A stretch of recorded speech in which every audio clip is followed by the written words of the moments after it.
Hoi, ik ben Britt Evers, kom uit Aardenburg en word precies 2 maanden na de verkiezingen 18 jaar. Dat betekent dat ik nog geen stemrecht heb. Toch ben ik heel erg geïnteresseerd in zowel de landelijke als de lokale politiek. En met dit programma hoop ik je te informeren voor jouw stemkeuze. Dit is Brit en de gemeentepolitiek.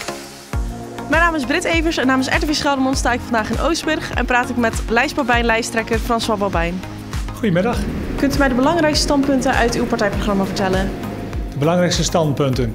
Ik noem ten eerste de huisartsenpost. Die is per 1 oktober vorig jaar als proef gesloten. Die proef is in december verlengd. Wij vinden het onbestaanbaar, want voor de ingezetenen die moeten nu langer dan een half uur rijden richting Terneuzen als ze acute zorg nodig hebben, na 12 uur 's nachts tot 8 uur 's morgens. Voor het toerisme, onverantwoord. Als toerist wil je toch ook in een veilige omgeving waar je dus als nodig is hulp kunt bereiken. En het is ook niet echt goed voor het vestigingsklimaat. Dus wij willen die huisartsenpost 24 uur open hebben. En dan uiteraard de veiligheid. Nu met die enorme storm ook. De dijken die moeten altijd veilig zijn. Maar ook veiligheid in de breedste zin. Ook veiligheid op straat en dergelijke.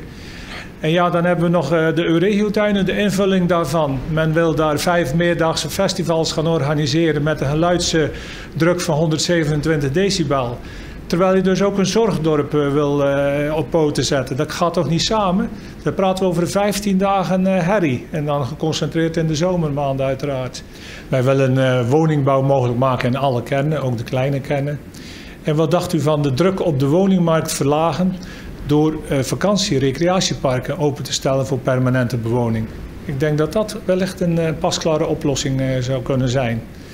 Ja, en dan windturbines. Wij, Lijstbouwbijn is erom bekend dat wij vanaf dag 1 gestreden hebben tegen de komst van windturbines, ook in Hoofdplaat. We hebben ze helaas niet kunnen tegenhouden. Maar keer op keer komen er nieuwe plannenmakers die nieuwe en nog grotere molens willen hebben. Maar op ons kunt u rekenen. Wij zijn en blijven tegen windturbines. Betrouwbaar bestuur. Zeeuws-Vlaanderen wordt ook keer op keer geconfronteerd met ontpolderingsplannen. En wij als Zeeuwen, we hebben hard gevochten voor dat land in te polderen. En wij willen het nooit teruggeven aan de zee. Dus ook plannen als waterdunen, echt dat stuit ons enorm tussen de borst. Er zijn mensen van huis en haard verdreven. En voor wat? Voor een paar wandelpaden. Wij hebben ook altijd gezegd, dat moet je niet doen. We hebben voedselproductie nodig. Schitterende velden waren het daar. En wat hebben ze nu gedaan? Ze hebben daar een modderbak met water gecreëerd met een aantal wandelpaden voor 200 miljoen euro. Pure kapitaalvernietiging. Dus als ik het goed begrijp, moeten er permanente woningen komen op recreatieparken? Ja, dan heb je dus de mogelijkheid om goedkopere woningen aan te bieden. En je hebt ook permanent woningen beschikbaar. Maar nu is het niet toegestaan. Dus wij proberen eigenlijk voor elkaar te krijgen dat dat een mogelijkheid wordt. Dus dan heb je meer woningen beschikbaar voor een betaalbare prijs. Dus permanente bewoning op vakantie- en recreatieparken zien wij als een mogelijkheid om de druk op de woningmarkt te verlichten. Maar dat zou dan betekenen dat inwoners permanent wonen tussen de toeristen? Ja, ik zie het probleem niet. Okay. Wat kan Lijstbouwbijn betekenen voor de jongeren binnen deze gemeente?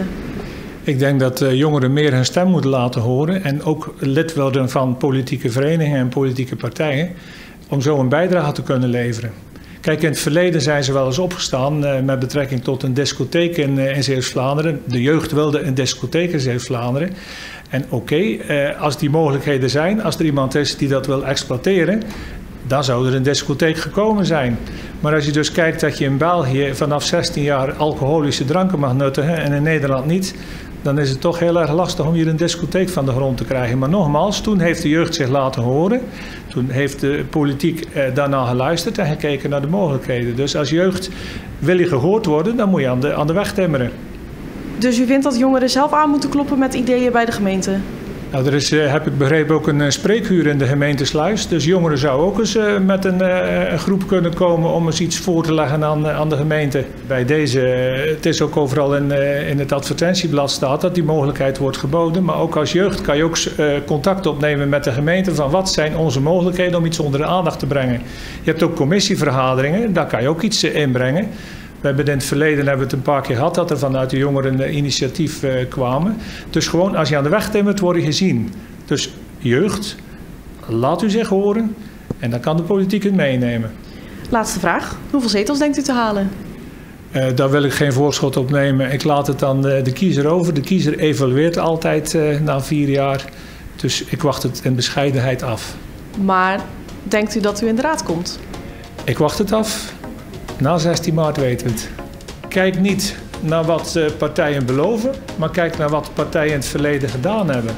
Stem lijst Babijn.